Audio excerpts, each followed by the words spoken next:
Vertex दिए हुए हैं a, b प्लस सी। क्या दिया हुआ है? a, b plus C. b के वर्टेक्स दिए हुए हैं, बोलना एक बार, b, a प्लस सी। आई ऐसे होगा ना, इस पैटर्न में चलेगा, b, a प्लस सी। और c के क्या दिए हुए हैं? c, a plus. ठीक है, और हमें इसे क्या प्रूफ करना है? कोलिनियर प्रूफ करना है। क्या प्रूफ करना है? कोलिनियर प्रूफ करना है। ठीक है, तो कोलिनियर प्रूफ करने के लिए क्या दिखाना पड़ेगा? एरिया कितना दिखा दे? 0 दिखा दे, है ना? और एरिया कैसे निकालना है? x1 y1 x2 y2 x3 y3 1 1। बात आई समझ में? x1 y1 x2, है ना, बस वैल्यू पुट करो। हाफ यहाँ पे क्या लिखना है? a b plus c, b a plus c a plus b। 1 1 और एक्सपेंड करें, किसी से कर ले, रो से। हाफ सबसे पहले क्या रहने वाला है? a होने से क्या हो गया? ठीक है, क्या था? This minus this. a plus C की 1 से मल्टीप्लाई करोगे तो क्या आया? a plus C minus a plus b। Clear है यहाँ तक? आगे आ जाओ, किस पे?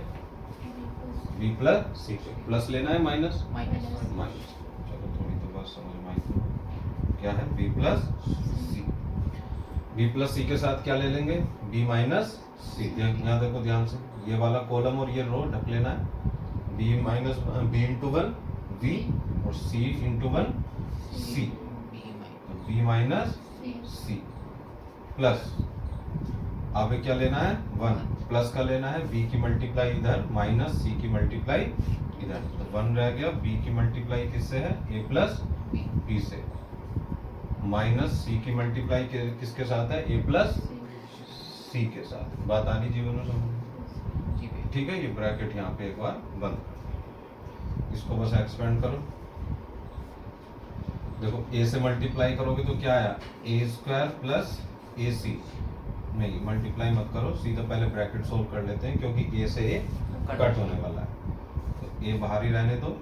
ये क्या हो गया? a plus C minus a minus b minus, देखो ये तो सिंपल सा फैक्टर हो गया, b plus C b minus C. क्या हो गया? b square minus C square plus, यहाँ b से मल्टीप्लाई करो। देखो बाहर तो 1 ही है तो कोई रोल नहीं है। कितना हो गया? A B plus B square minus A C minus C square. बात आई कुछ समझ में? ठीक है, नीचे आ जाओ वापस से। यहाँ तो ए से ए कट हो गया, क्लियर है? सिर्फ क्या बचा? c minus b। कितना बचा? a की मल्टीप्लाई करो, A C minus A B minus B square plus C square plus A B plus B square minus A C minus C square. सारे टर्म्स क्या हो गए होंगे? कट हो गए होंगे। देखो ए सी यहाँ प्लस का है, यहाँ माइनस का है, यहाँ ए बी प्लस माइनस का है, यहाँ प्लस का है। Minus B square plus C square minus C square. क्या होने वाला है? Half into 0। ओवरऑल क्या आ गया? 0। और 0 क्या इंडिकेट कर रहा है? कि ये तीनों पॉइंट्स कोलिनियर है, मतलब कि सेम लाइन पे लाई करते हैं।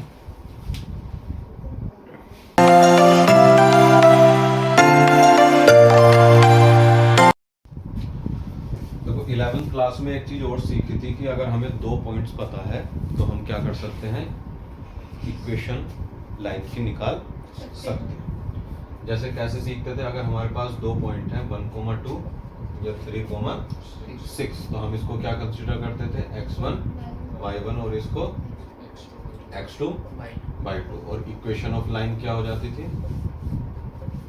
क्या होती थी equation of line? y minus y1 is equal to, slope होता था, स्लोप क्या हो जाएगा? y2 माइनस y1 अपॉन, और x माइनस x, ये था ना। अब यहाँ पे पुट कर दो वैल्यू, y माइनस y1 कितना है 2 इक्वल टू y2 कितना है 6, तो 6 माइनस 2 अपॉन 3 माइनस 1, और ये कितना हो गया x माइनस x1 कितना है 1, यही तो था। तो कितना हो गया y minus 2 is equal to 4 upon 2, ठीक है। और 4 अपॉन 2 कितना होने वाला है 2, कितना हो जाएगा 2 x माइनस, यही तो था। अब इसको मल्टीप्लाई कर लो, कितना हो गया y minus 2 is equal to 2x minus 2, overall equation आ गई 2x minus y is equal to 0, 0 हो गया ना। ये सीखा था तुमने कि नहीं?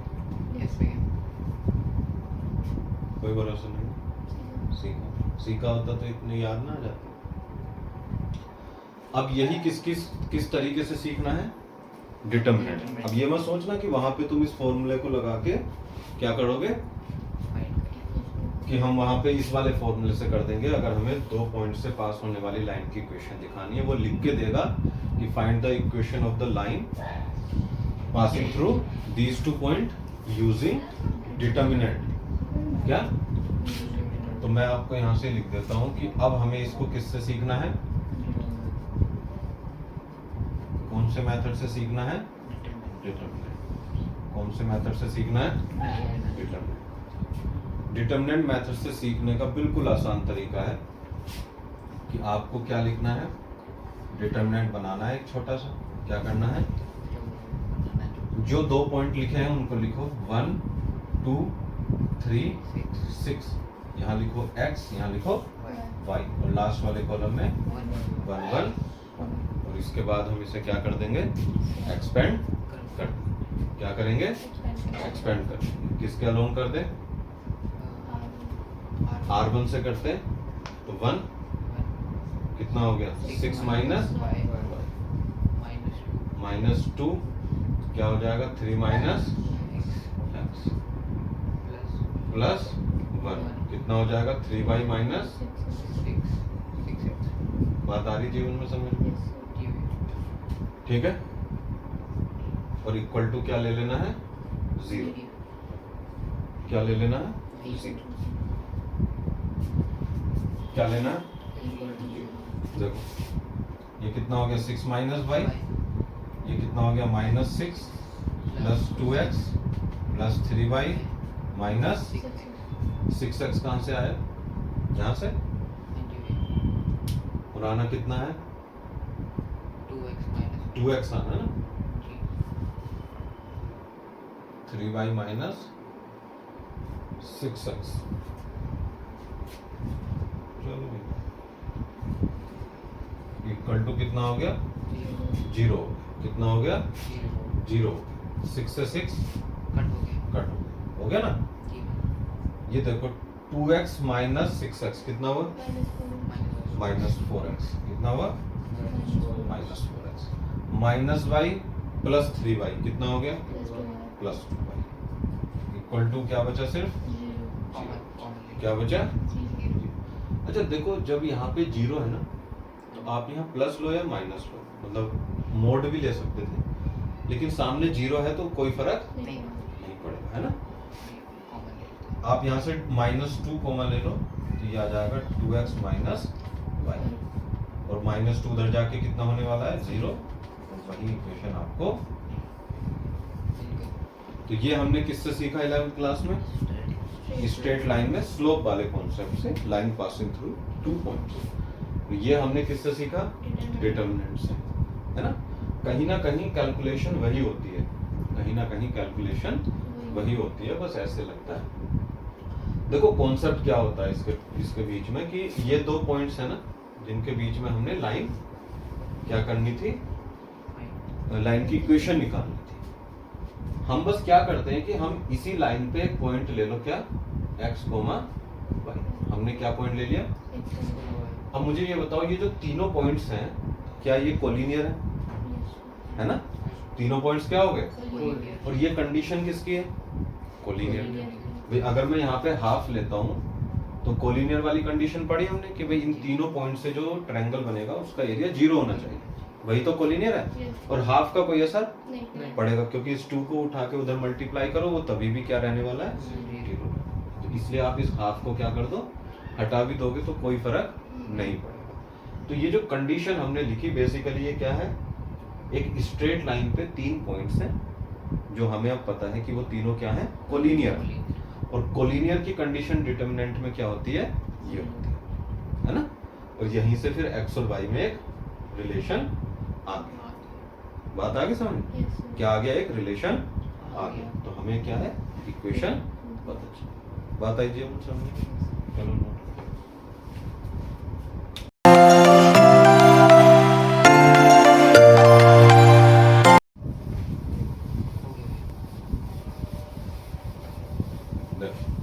लास्ट टाइप क्या है कि 3 वर्टेक्स दिए हुए हैं जिसमें से कि कहीं पर के रहेगा और हमें एरिया भी दिया हुआ है, ठीक है।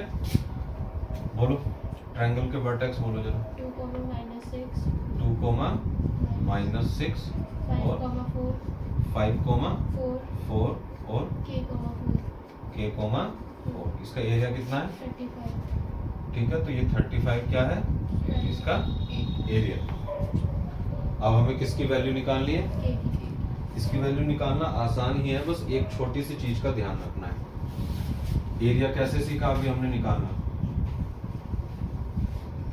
Half x1 y1 x2 y2 x3 y3 1 1। चलो आ जाओ इधर। हाफ x1 y1 क्या है, 2, 6 नहीं है, -6। 2, -6। ये कितना है, 5, 4। और कितना है, k, 4। और लास्ट में क्या ले लेना है, इक्वल टू एरिया कितना है, बस यहाँ पे यही ध्यान रखना है कि एरिया को हमें क्या लेना है, ±35। ठीक है। क्यों लेना है ±, क्योंकि हमारे पास यहाँ पे क्या है, मोड है। और जब भी मोड होता है तो उसकी 2 पॉसिबल वैल्यूज हो सकती है। बात आ रही समझ में। इसको एक्सपेंड करते हैं, जब एक्सपेंड करो पहली रो से ना, चल बोलो जल्दी। हाफ 2 से क्या होगा, 4 माइनस 4। बड़ा अच्छा है, 0 हो गया। कितना हो गया, 0 हो गया। ये टर्म माइनस रहने वाला है क्योंकि इसकी पोजीशन मतलब i + j कितना है, ओड रहेगा। तो -6, राइट। कितना हो गया, 5 - 5 × 1 5 और k × 1 तो 5 - k + 1 क्या हो गया, 20 - 4। इसमें तो कोई दिक्कत नहीं है ना। अब ±35, ये बात आई समझ में। ± कितना है, देखो पहले वाला टर्म तो क्या होने वाला है, ये 0 हो गया ना। माइनस माइनस क्या हो गया, प्लस। और ये कितना है, 5 - k। और ये कितना हुआ, 20 - 4k इक्वल टू ±35। तो कितना हुआ, 30 - 6k + 20 - 4k ±35। कितना हो गया, 30 + ये 50 -10k इक्वल टू ±35। इधर आ जाओ। अभी ये जो 2 है अगर इसको इधर ले जाएं तो ये ± कितना हो जाएगा, 70 हो जाएगा। कितना हो जाएगा, 70। और यहाँ पे क्या है, 50 - 10 कितना है, ±7। अभी एक बार क्या ले लेना है, प्लस, और एक बार क्या लेना है, माइनस। देखो यहाँ से 2 पार्ट में ब्रेक कर लो। एक बार 50 - 10k को कितना लेना है, 70। और एक बार 50 - 10k को क्या लेना है, -70। यहाँ से सोल्व करो, -10k = 20 और k = कितना आ जाएगा, -2 आ जाएगा। और यहाँ से करो -70 तो ये हो गया -120। तो k = यहाँ से 12 हो जाएगा। तो 2 पॉसिबल वैल्यूज आ गई, किसकी, k। कोई भी नेग्लेक्ट नहीं होगा, दोनों ही क्या है, ये सही आंसर। तो के की दो वैल्यू रहेंगी 12 और -2, जिसके लिए इस ट्रायंगल का एरिया कितना आ जाएगा 35 आएगा। बात आई समझ में? Yes. नोट कर लो फिर समझ में।